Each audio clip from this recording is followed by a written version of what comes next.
Hi and welcome to The Winning Factor. I'm Alan Aitken, and on this show each week we take a look at some upcoming races in Hong Kong and try to identify a particular element of the race that we might look back on later as having been the path to finding the winner.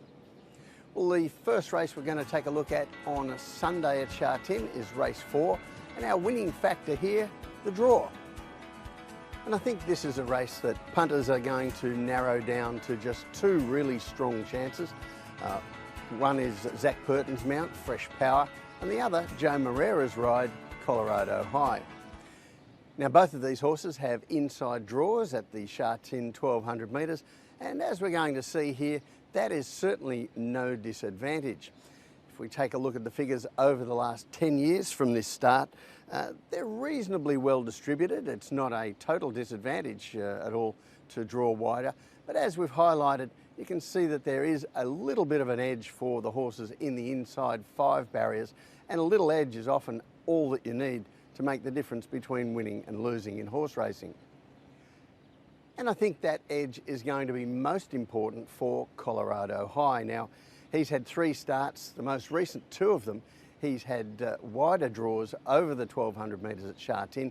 We're going to take a look at those races. Firstly, back in July at the end of last season, and on this occasion he drew barrier 12. You see him jump well in the red colours, but Karis Teeton elects to take him back to avoid covering ground, and that was the right decision on that occasion. It was quite a truly run race, and he was able to employ the horse strongly in the final 400 metres to close the race off very well.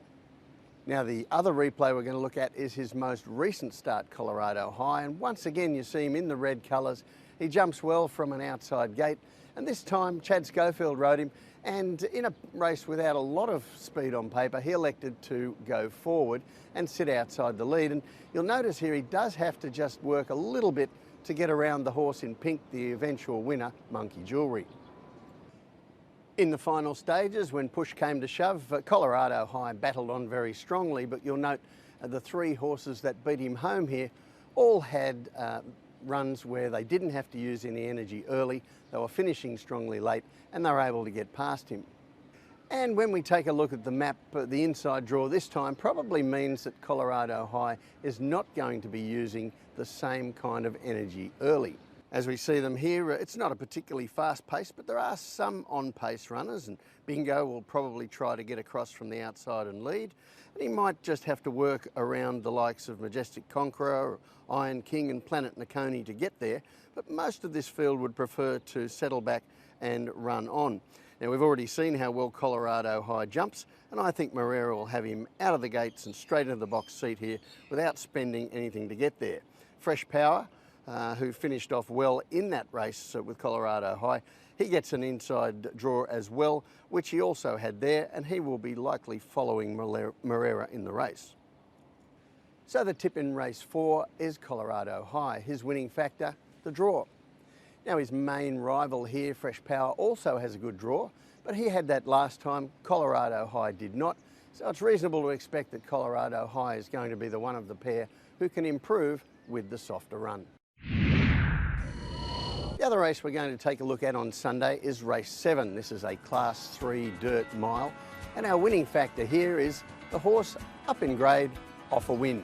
Now, the most interesting runners in this race look to be Bear Slam and Rule the Roost, who both ran well first up behind Buddies in what looked to be a strong race.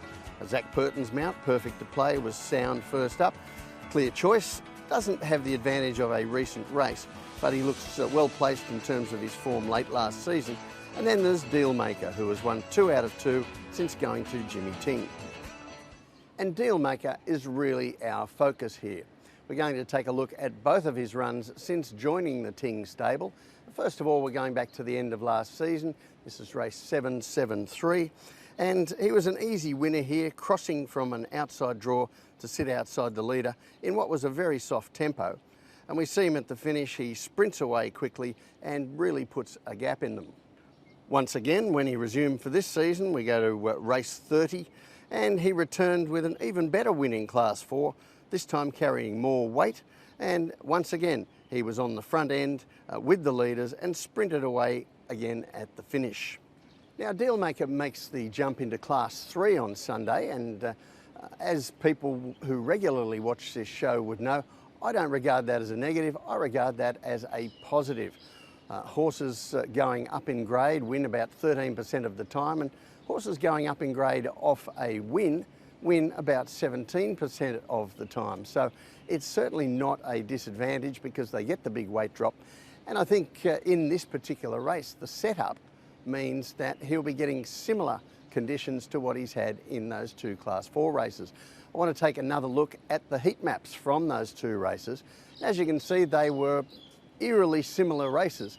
A slow pace early, a hard sprint at the finish, and each time Dealmaker was able to come away and do the job very nicely.